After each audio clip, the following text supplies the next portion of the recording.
top 10 NAF player bad habits. And we have a broken flute courtesy of John Norris. I didn't give him credit in the picture itself because I didn't know if he'd want one of his flutes to be known to be all busted up like that. But he actually did it for me, so thank you to John. If you don't know him, he makes very interesting and nice flutes. So we're going to talk about bad habits, and bad habits is just a way to talk about how we think about what we're doing. The habits themselves are a product of that, not something in and of themselves. So as I've said many times in the webinars I've been doing this year, that playing an instrument is one of the most complex things that we do as a human being. It takes mental awareness and focus, which today people call mindfulness, and physical skills, which are developed through repeated application, which is practice, right? Now, since making music is inherent, anything you can do to avoid having bad habits, which will make it harder, is a good thing. So I was hoping that I put together this list and we can look at some of these, and I hope that it's a helpful list and not sounding too critical. I know that when I was running through it, I felt like I was being kind of like, ooh, don't do this, don't do this. And that's not my intention. My intention is to help us play with intention, to have us think more about what we're doing, and therefore, if we have a bad habit, try to correct it and fix them before they even show up. All right. Now, there's a very famous book by a gentleman named Joachim Quantz. He wrote it in 1752. He was the flute teacher to Frederick the Great, who one of Bach's sons played harpsichord for. So he was a pretty well-known guy at the time. He met Bach. And he has a book that he wrote, as I say, several hundred years ago. And he says, the student must pay close attention to their deficits, for when he or she begins to recognize them, half the battle is won. And this is so true. One of the things that I try to impress upon my students is we have to think about what we're doing and figure it out. And then once we know that, it's much easier to correct it. If we can quantify it and figure out what it is that we want to correct, if we know what it is and we can identify it, we can do it, and half the battle truly is won. So we need to play with intention, mindfully. So what is a habit? Well, a habit is anything done without thinking. And a habit then is usually repeated. And because of that, then it becomes the default way of doing something. So a habit can be good or bad. So not all habits are bad. And in fact, we can create good habits by thinking about what we're doing. We can make critical judgments about how to practice good habits. And we can repeat an action to make it our default, to promote what they call automaticities. So if you do something long enough, and it's bad, it will become a bad habit. If you do something good long enough and you repeat it, it becomes a good habit. So again, repeating the wrong thing will become a bad habit. Now, this is not always about fingers. So not thinking about what you're doing is a bad habit, right? If you're playing mindlessly, and we're going to talk about this in some depth, or if you're ignoring the difficult parts in the music that you're playing, or some fingering that you're trying to do, that's a bad habit. You cannot overcome difficulties by ignoring them. You have to attack them, right? Playing with ears closed. I know that sounds odd because we can't really close our ears, but people do this. They will play, and people even told me that, oh, I just close my eyes and I let the music wash over me. Well, they're not engaging themselves. They're not really listening to what they're doing. And I've had people demonstrate that to them. I'll ask them, well, what did you just play? And they can't remember. They have no clue. They just started wiggling their fingers and blowing through their flute. And so they're playing with their ears closed. And this is a bad habit.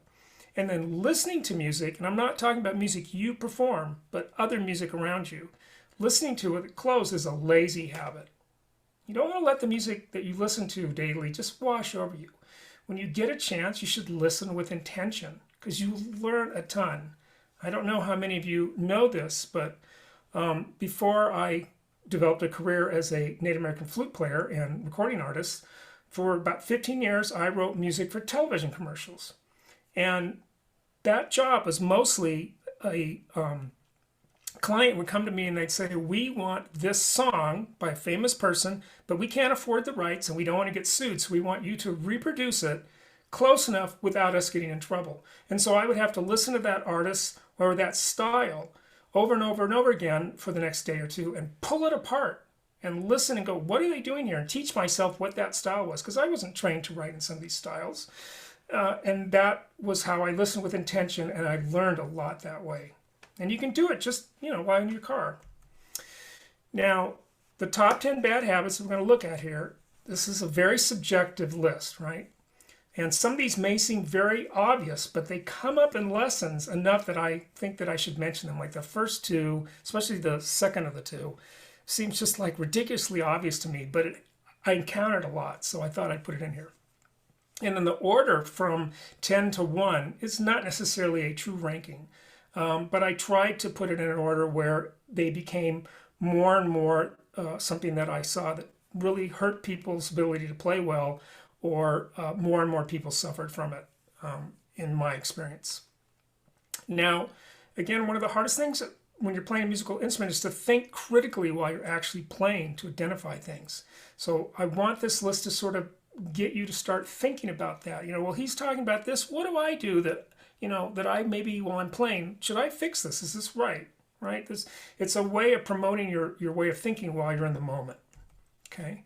So number 10, not playing, right? If you don't pick up your flute every day, that's a bad habit. It truly is. Progress will never be made by not working on a skill, right? And then the less you play, the easier it is to avoid playing, right? I don't know about you, but when I was in high school, if I cut a class, it made it easier to cut that class the next time, right? So you kind of have to keep it going. This is a habit itself, picking up the flute every day. I'm assuming that if you're in this webinar, that you're interested in being a better flute player. And this is the first step to doing it. And I would create a time every day, if you can, if you have a schedule that you can do that, or at least 5 days a week to play for 30 minutes. And set daily goals, work on exercises, work on songs, work on some finger technique, and write them down. And then check them off every day. And then the next day you do them again, and slowly but surely you'll begin to move things off your list and put new things on. And it really helps to write things down. I do this myself. I probably should do it more. And one of the things that I notice is that it really externalizes my thinking. Whereas when I just have it in my head, it's kind of hard to sort of keep it in mind all the time. And again, this is going to happen over a period of days and weeks because we're building neural pathways by doing this. I've talked about this a lot in my other webinars, that when we practice or we're learning a physical skill, we're building neural pathways in the brain that send electrical impulses from our brain to our muscles to do those actions that we want. And you can't cram a neural pathway building, because it's part of a growing process in your body. That'd be like telling a kid, hey, work really hard to grow up as an adult body in like 2 days. Can't be done, right? You can't cram this kind of stuff, okay? So in other words, play your flute every day. It wants to be played. Your flute wants to be held. It wants to be played. It wants to sing, okay? Number 9, looking at your fingers. Now, I thought this was kind of obvious to me, but I see this all the time. Let me pop out of sharing my screen here, because I want people to see me, to demonstrate what I see people do. And I see this mostly with beginners, but I do see it. So what they do is they pick up a flute and they go to play it, and this is how they close the fingers on the flute for the first time. They look at the flute and they do this. And now they're ready to play. They don't just pick up the flute and cover the holes, right? So I can pick up any flute, turn it around till I have it.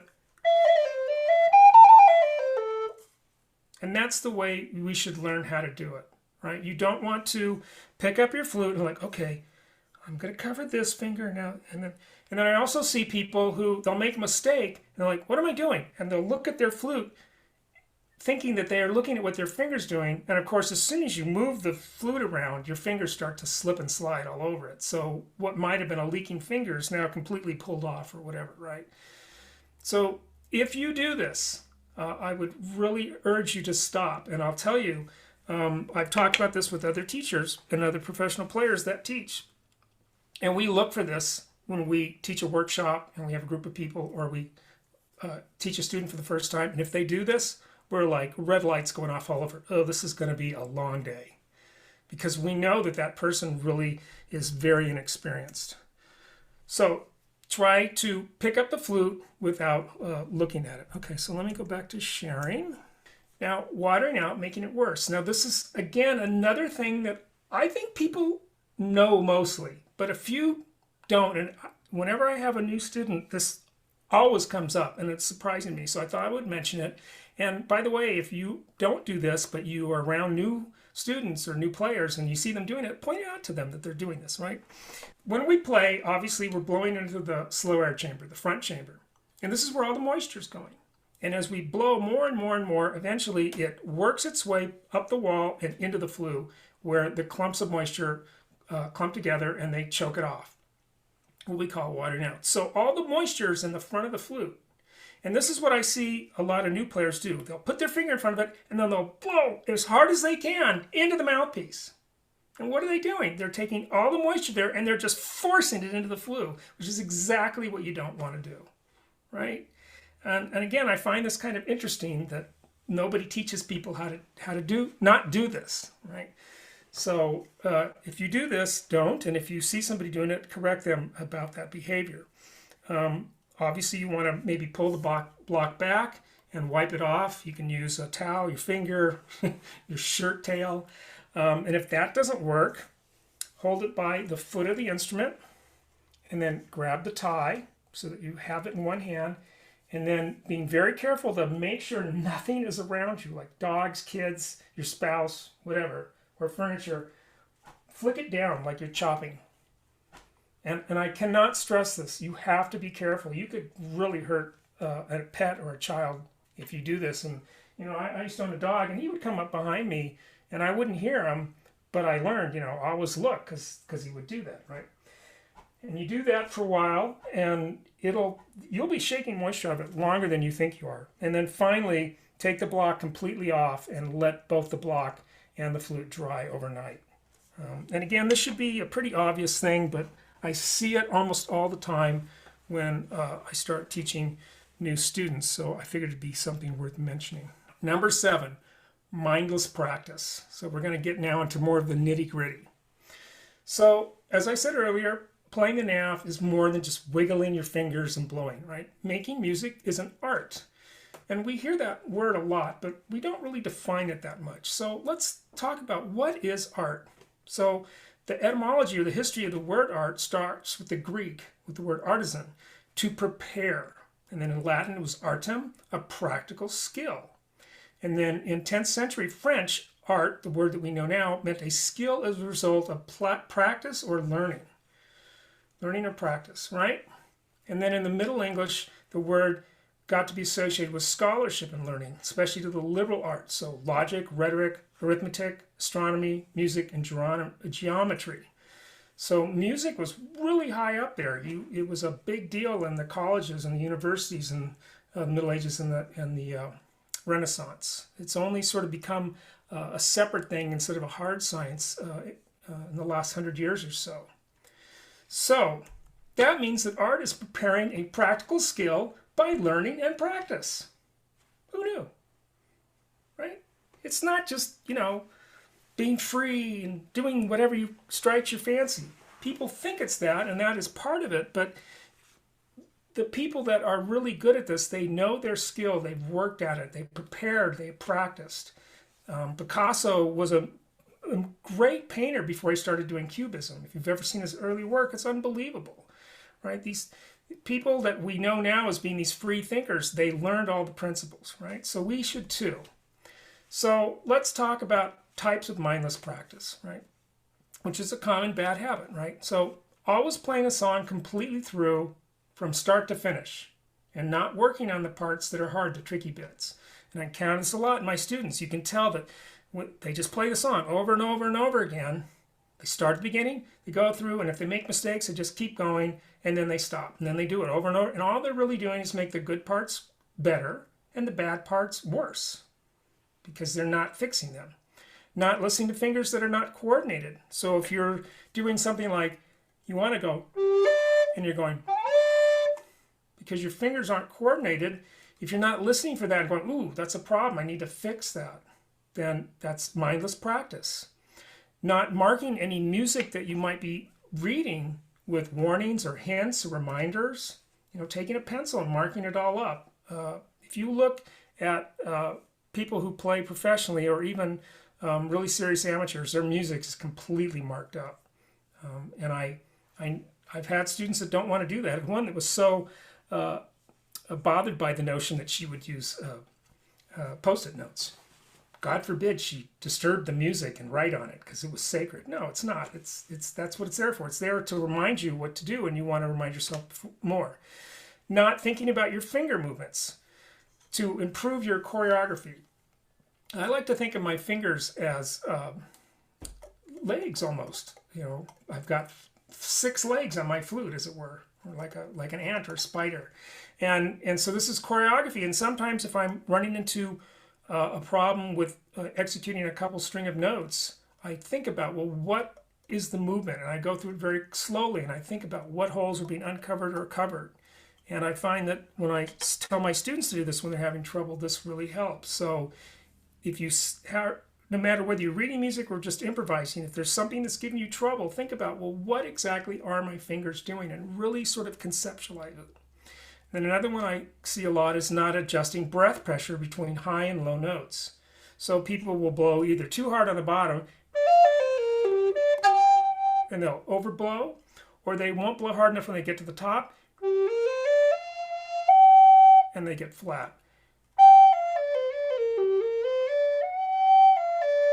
And the sound becomes very weak, and they're not listening. They're not, hey, that's wrong, right? And this is something that you should be able to hear if you're actually listening, right? If you are overblowing or if you're going flat. Other ways to avoid mindless practice. You have to identify the problem, just like Quant said. Once you figure out your default, half the battle's won. So you cannot fix a problem until you've identified it. This is why we want to listen mindfully, right? And your ears are there for a reason. We want to use them. A lot of people, I see them not engaging them. And then we want to play slower to hear issues. And this is important, and I've suffered from this too. When I was a teen, I was still taking piano lessons. I suck now, but I was okay at the time. And I remember doing this one passage, I don't remember what the piece was, and it was kind of tricky, and I kind of screwed it up a little bit, but I found if I played it really hard, or fast, I felt like I got through it okay. And my teacher was like, no, you're not. I can still hear it. Your ears aren't sensitive enough to hear it yet. And it turns out that's true. Because as I've gotten better and my ears are more attuned to things, I can tell. So sometimes playing something slower will allow you to hear the problems that you're having that you might not hear when you're playing fast, but they're still there and other people can hear them even if you can't. Here's some strategies against this. Write down your problem and some thoughts to correct it. This is externalizing. Spending more time on the tricky bits than the whole song. So don't play the whole song start to end. Figure out what is the parts that are giving you trouble and just work on them. And I can say for myself today, I'm working on a piece that I'm learning, and there's one measure that has this trill in it that's kind of odd, and it's really hard for me. And I spent almost 20 minutes working on this movement of the song on just that measure. Didn't even do the rest of the song, really. I maybe ran it through once or twice of that movement because I knew that this had to be addressed. And the tricky areas are like crying children. They need more attention, right? If you're a parent and you've got 3 kids and 2 are fine and one of them's fussing, you're going to pay attention to one, right? So problems in the music is the same way. So don't ignore them. You want to give them more attention so they don't grow up and embarrass you when you're playing in front of people. Hey, look what I do, when you screw up because you didn't really work on that one section, right?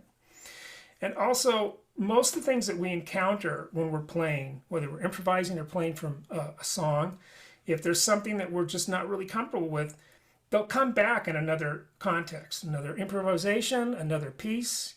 These things tend to come back and again. So if you start to fix it now, you'll be ready for it in the future, or at least on your way.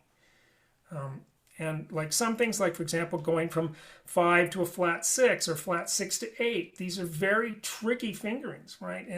And so the more time you spend with them when you have to deal with them right away, the more you put money in the bank to make those easier the next time you encounter it, and you will. So again, the overall best technique for fixing problems is slow down. I cannot stress this more than it's the best thing you can do. Thinking and slowing down. And people have a tendency to speed up when they play. I know I do, and it's very common. Most people, when they play, they kind of get faster and faster and faster. Or if you're having trouble, slowing down will help you hear it. All right, number 6, pitch dropping. Okay, so many players let the last note of every phrase drop doing this downward pitch bend. Now, I know this isn't the style of the NAF, but some people do it unconsciously at the end of every phrase, right? So you'll hear this.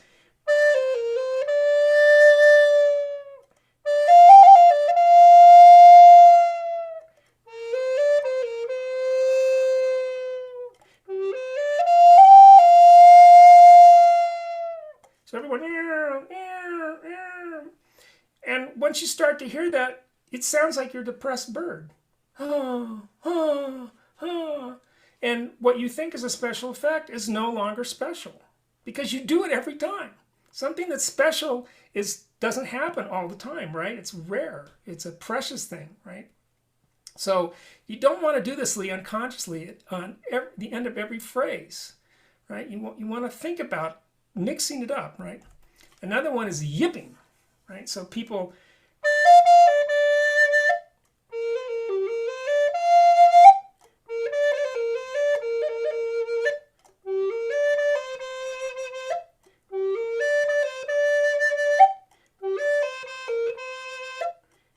right? They yip at the end of every single phrase. And again, it becomes very monotonous after a while and very predictable. And some very well-known players do this. You listen to their albums and they're like, oh my God, all the time. And imagine if a singer did that, you know? Hey, Jude, yip. Don't make it bad, yip. Take a sad song, yip. Right? And that's what we do when we do that with our flute. Right? We're yipping at the end of it, right? And you wouldn't let a singer do that. You punch them. They'd be like so annoying, right? So we want to not do these things all the time. They are part of the style, but you want to do them with intention and not without thinking, right? So how do we stop from doing this? Well, start to think about how you end your phrases, or try ending the last note with your tongue. So if you're going da and you're holding the ah, put the tongue back, da, like you're saying D-A-D, then the D is the return of your tongue, dad. And if you feel like you need to do an effect at the end of every phrase, then try at least to mix it up. All right, don't do the same one all the time. You know, don't make your effects your default. Because again, an effect is something that's special, right? When you go to the movies, they have special effects. They're special, that's the whole point. So we want to mix things up, okay? Bad posture. Okay, I see this a lot. And in fact, if I look out at everybody out there, I imagine I'm going to see a lot of this even today. So this is something I see all the time. So people rarely stand, which is the preferred way. We'll talk about this when we get to breathing. They don't sit up straight, or instead they lounge on sofas or comfy chairs or padded office chairs with elbows, and they have their elbows on the armrests. Yeah, I'm looking at some of you out there, okay? Now, on several occasions, I've had students who are struggling, and this is not a joke, this is really true. They're struggling to play something, and a note is not working for some reason, and I tell them, get your elbows off your armrests on your office chair, and it works. It's like, oh, who knew? Because the arms are being pushed to make it harder to play that note, right? So this is a problem. Now, the Native American style flute is a wind instrument, and so our diaphragm and then the lungs, which they control, are the source of that wind that gets the name wind instrument. So in order to function properly, the body must be in a position to support the production of air, right? So bad posture really works against this. So here's some types of posture that are good, acceptable, and not acceptable. So standing. I almost always play or practice while I'm standing. If I do it a long period of time, then I'll sit down. And we'll talk about this in a little bit more detail. Acceptable would be sitting upright in a firm chair with no armrests, like I have here in the middle. In fact, I have one over at my desk that looks almost just like that. Not acceptable: reclining, slouching, lying, lounging, lazy boys, office chairs with armrests. And we're going to talk about why this is, and you're going to see why they're just so detrimental. They really are. Okay. And again, let's go back to singers. I talked about singers yipping and doing stuff, right? So singers, when they perform, they stand, right? Now, yes, Frank Sinatra and Tony Bennett, that generation, they would sit on a stool and smoke a cigarette because, you know, that's good for your lungs, right? So, but singers usually stand. This is all the way from pop to opera, you know, all of them. Choirs, they get up and they stand, right? So standing allows for the most support and freedom for your body to breathe correctly. So you'll never see a singer perform or record while reclining, or they don't practice or record while sitting on their sofa or lounging on their lazy boys, right? Or as I put here, during commercials either. And I did that because I've had people tell me, oh, I practice every day during the commercials of the show I'm watching. Yeah, that's really with intention. So how to stand correctly. All right, so let me unshare here. And I can't see my notes, but I'm going to do it as well as I can remember. So, and obviously you're not going to be able to see me unless I stand really far back, so I may have to talk really loudly. Okay? So first off, we want to have our feet in line with my hips, right? They're not spread out, and they're not like this, and obviously they're not like this, right? You have equal weight on it. So you're in line. The center of gravity is right around my hips. Okay. Then my back is curved slightly to support. It's not rigid. And I act as if, and somebody taught me this, I've always stood this way, but imagine you had a string coming down through the crown of your head and it was pulling you up, right? So I'm not like doing like a G.I. Joe shoulders back. It's just relaxed, but there's a little bit of a curve in the spine, right? And the same thing if I'm sitting. I use a chair that has no armrest. It's got a firm seat, firm back, which I'm not even going to use. I will sit on it in such a way that, again, my feet are on the floor in front of me. Yeah, you can't really see it. Here we go. Now come forward so you can hear me. In a chair like this, for most people, your knees are slightly below your hips. If you're really tall, really short, that's going to change things. But you'll notice I'm not using a cushion because I want the support here. And then my center of gravity is on my hips again. And my legs don't have to be straight in front of me. If you look at the way I'm sitting this way, they're a little spread out. Not really much. And I'm certainly not doing this, okay? So they're comfortable. It's a big deal, comfortable. And then just like when I'm standing, you want your back to be slightly curved. You don't want this, right? You want an erect posture, but you don't want to be rigid with your shoulder. And again, as if there was a string coming out of this. And what this is doing, it's allowing the diaphragm to move freely. Because the diaphragm is what controls our breathing. And if it can't move freely, we can't breathe efficiently. And we need to breathe, right? I don't know how many out there of you guys are playing and you run out of breath, and maybe you do it frequently. This will help if you're not sitting a different way. And you'll notice I don't do this. Now my back, all my weight is on my back here, my lower spine, and my diaphragm is completely unsupported. So it's really, I can't tell you how so many of my students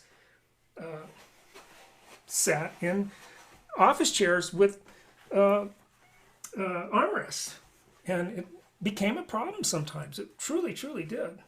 So we talked about staying correctly, feet on the floor, in line with hips and legs, center of gravity on the hips, back upright but not locked, spine supported as if it's lifting from the crown of your head, and sitting was the same way.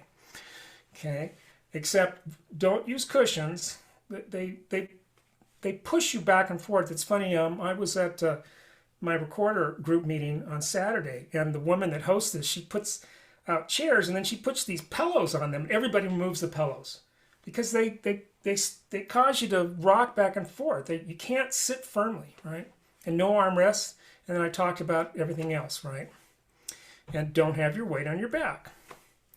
Now, other things, let me read this and then I'll show you, demonstrate it. Okay, so I'm going to stop sharing screen because I think this is good to see. So some of the things that I see people do is they'll play like this. I see this fairly frequently. Not everybody, but I'd say about 10%, okay? So obviously this is bad. Why is it bad? You're going to put strain on your arms. You're forcing your wrists at an odd angle. It's not natural, right? And you're going to put strain on your back, okay? Same thing if you have your elbows too far forward. I mean, yeah, everybody wants to be like, oh yeah, I'm the flute rock star. But this is going to cause a lot of tension and pain. You can't sustain it. It's not good position. Plus you're stretching on your diaphragm. That's not good either. And your lungs. So what you want is you want the arms just slightly in front of the line of your body. Just a little, right? Because you want this 45-degree. But it's not enough that's going to get tired. And you don't want to hunch up your shoulders, right? That's also going to cause problems for your muscles in your back. You're going to get tired. Okay, so playing with your body. Now I realized when I did a run through this that this sounded a little naughty, playing with your body, but I mean playing the flute while using your body, okay? So you don't want to move your body to try and play the flute. And I know this seems odd, but I'm going to show you some stuff that I've seen people do, where people will move their body in an attempt to get their flute to do something. And I've even had my recorder teacher admonish me about this, where I'll do something and she'll be like, you know, you're moving a little bit and it's causing something to happen. So I've learned for myself not to do it. And I've also seen this with my own students too. So let's talk about a couple things. I'll go run through this and then I'll demonstrate. So moving the flute to play notes. So for example, you're going down to the bottom hole and you drop the flute, as if you're dropping everything to cover that bottom hole. I'll demonstrate this in a second. And then the other one is when you're going up, you jerk the flute up. So I've seen people, they're going, and they're closing the bottom hole, and they'll do this. And they'll jerk the flute down, right? And obviously, if this is a target and you're moving it away from your finger, that's a problem. I also see people do this, and this is probably a little bit more common. They'll jerk up, and they're trying to lift their fingers away from the flute, and they're following the flute with it to make it harder. They're playing catch-up with their own flute, right? Or if you're going to do like let's say an embellishment, and you're doing stuff with your body, you want to be conscious of that and try to avoid it, because it's going to make accents that you don't want. It's going to get in the way of your fingers. And I'm not saying don't move while you're playing, but don't make it so that that's the way you try to play a certain note every time, as opposed to you're moving in the moment. That's a different thing, right? So try to avoid doing that. Watch yourself if you do that. Now, one way to break this habit is to work on the single finger exercises on pages 68 and 69 in the NAF book, the NAF guide. And then also on 70 and 71, then you get 2 fingers. And one of the things I like about this is that when you're moving just 1 finger or 2 fingers or 3 at the most, you can really focus on just moving that 1 finger. And so if you're moving your body, you can sort of focus on that 1 finger and start not moving your body. When we're playing, we're in the moment sometimes, and we're not really aware of everything that we're doing. So sometimes if we narrow down what we're doing, we can focus on specific things really clearly.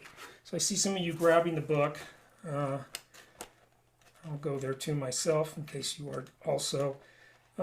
It's pretty straightforward, these. I mean, they're the simplest of all the exercises. Let's see here. 68, 69. Okay. And it's also good for trills, too, as it says. So you'll just be you know, you're moving one finger. So let's say you're doing something where you're moving the flute on that bottom note. Well, here you're just like, you're just thinking about this bottom finger.